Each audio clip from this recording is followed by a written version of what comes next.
We're tracking rain across the bi-state area this morning. Not everybody's seeing it, but some of us southwest of St. Louis getting drenched early this morning.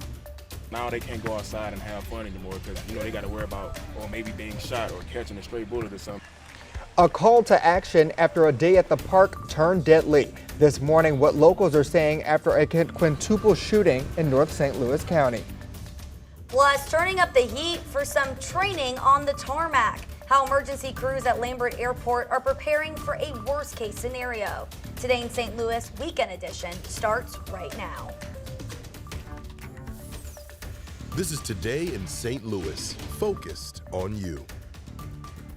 Wake up, St. Louis. Right now, you are getting a live look at the Gateway Arch downtown. That's a beautiful view this morning. It is. What a way to start your Saturday. Hope you got some plans coming up, and we're going to tell you all about those things happening across the area. But first, good morning to you. It is Sunday, June 9th. I'm Travis Cummings. And I'm Mercedes McKay. Thanks so much for waking up with us this morning. We are in storm alert this morning. Tracy does have the morning off, but we're joined by the spectacular Scott Connell, Chief Meteorologist. Scott, Cardinals are playing this afternoon. Yes. Battlehawks also have their playoff game. No problems. Okay. No problems Love in the it. metro area. That's what And we like it's to been a hear. noisy night, Great. though, Yep. down to the south of St. Louis. It's really been noisy. And we're still in storm alert this morning because we still have rain and the potential for some flash flooding down to the south and southwest of St. Louis. Metro area, we're going to get off easy with this system. Right now, you're looking over at, from City Park back down towards the Gateway Arch. We had a beautiful sunrise this morning, but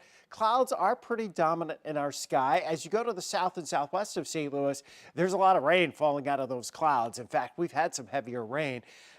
During the overnight, early morning hours, you still have some. Rolla stretching over to Steelville, heading down towards Lesterville and Centerville. This area could see another 1 to 2 inches of rainfall. We've already seen a couple of inches in spots, and then you go back into the Ozarks deeper, and you get into that 3 to 6 inch rainfall already happening. And so you have the potential for additional flooding. That's why that flood watch is in effect for the areas southwest of St. Louis. Listen, in the metro area, we'll have a chance here for the next couple of hours of seeing a little bit of light rain, but most of it's down to the southwest of St. Louis, and even there, it will come to an end as we head towards lunchtime. This afternoon, decreasing clouds comfortable, and we're back close to 80 degrees for the afternoon high. It's going to turn out to be a great Sunday afternoon. All right, Scott, thanks for that first look. Well, right now, community leaders from all over St. Louis are calling for action to reduce gun violence. It comes after a deadly shooting in North County left 1 man dead and 4 others injured. It happened at Kenneman Park, which is a popular spot for families and young people. This morning, our Amy Crawl brings us reaction from park regulars and advocates working towards a change. It just happens, and then nobody talks about it. It just goes up under the rug. They just sweep it up under the sheets, and it's just another day, I guess, huh? Local basketball and football players like Michael Williams playing with friends, including Jordan Taylor, Saturday afternoon. No trace of the night before's shooting near Kenneman Park, killing 1 person and injuring 4 others. I don't really see it, but at the same time, I mean, St. Louis is a pretty crazy place all the time. People like me, we go to the park and have fun. What if the parents now they can't go outside and have fun anymore because, they got to worry about, maybe being shot or catching a stray bullet or something. So it's definitely sad. My number one thing is definitely about the kids. Dwayne Willis is unsure how to make the violence stop. I feel like it's something we can control, but how long will it take for us to really stop it is like, I don't think it'll ever happen. But it's just real sad to me how like our young people is getting taken away from stuff like this. But community leaders are trying to help end this constant cycle within hours of the Jennings Park shooting. We believe in boots to the ground, working with families who are closest to the pain, who have been impacted. Gun violence awareness advocates and politicians gathering at City Hall Friday night to talk about how to save young people, talking to us as gunshots go off in the background. And police sirens whirl by shortly after. At the rate we're going, we don't know what that looks like for our communities. Is very heartbreaking, very. Former Jennings Mayor Yolanda Fountain Henderson says she's even more upset this happened at the park. So is the current mayor, Gary Johnson. I overheard a couple of people saying they were ducking, and we had an event that was about to take place, an art event, and it had to be canceled. Don't wait until something happens to you. Be proactive and get in the community. Maybe Your involvement saves a life. Your involvement saves a situation. Annie Crawl, 5 on your side. St. Louis County Police are still investigating suspects in Friday evening's park shooting and details about the victims. Senator Angela Walton Mosley and other gun violence awareness advocates are hosting a Stop the Gun Violence Town Hall that'll be at 6 p.m. on June 20th at Westside Missionary Baptist Church. An update this morning in a deadly shooting out of Velda City. We've learned a woman is now in custody and facing charges after a man was found dead in his apartment. Police arrested Lenore Arnold on your screen here in connection to the death of 31-year-old Jordan Armstrong. Police say she broke into his apartment with the intent to steal before killing Armstrong. She's facing murder, weapons, and burglary charges with a bond of $500,000. And this morning, a man is behind bars after police say he opened fire at officers in North City. It happened last night near Palm and Knapp Streets. Police say he struck the front of their windshield and the officers did not return fire. They recovered the gun from the scene and were not injured in the incident.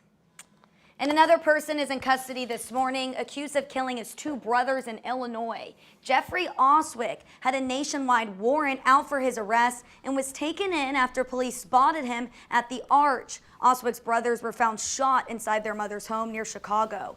Officials say he'll stay in local custody until his first day in court.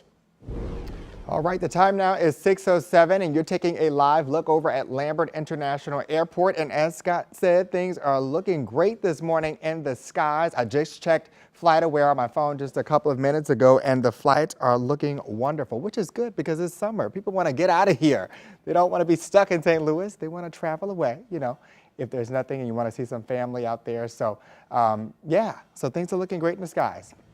All right, well, you may have caught a glimpse of this frightening scene along the tarmac here, but don't worry, it was all a part of a training drill. Yeah, that's right. Emergency crews held a simulation of what to do if a plane catches fire. It was pretty incredible to watch. Yeah. I caught up with the team who told me why it's so important to prepare for the worst. It's a situation the airport never wants to see, but one they have to prepare for. Safety is our #1 concern at this airport. That's why every 3 years, St. Louis Lambert International Airport holds a full-scale exercise with the simulated aircraft, making sure the airport, EMS, and fire departments are all on the same page if the unthinkable takes place. Extremely important that we get everybody together to make sure that we can help break some of those gaps that happen during a real-life emergency. The training drill Saturday revolved around a hypothetical accident where a plane engine sucks in a drone during takeoff. We practice the communications plan, make sure we practice escorting individuals. It takes a team effort throughout the airport to really understand how this operates and how we all fit together and everybody plays their roles. Airport officials tell me that drones are something that airports across the country are worried about right now.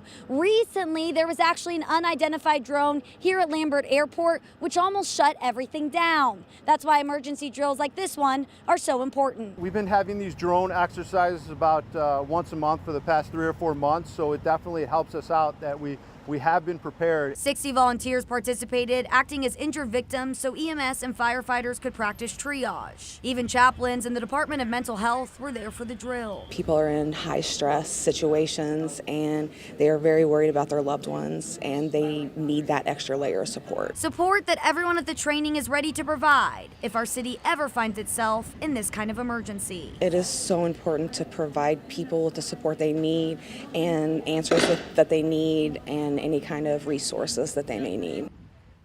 After the drill, officials discuss what went well and what they could have improved on. They'll meet with the airport's emergency management department next week.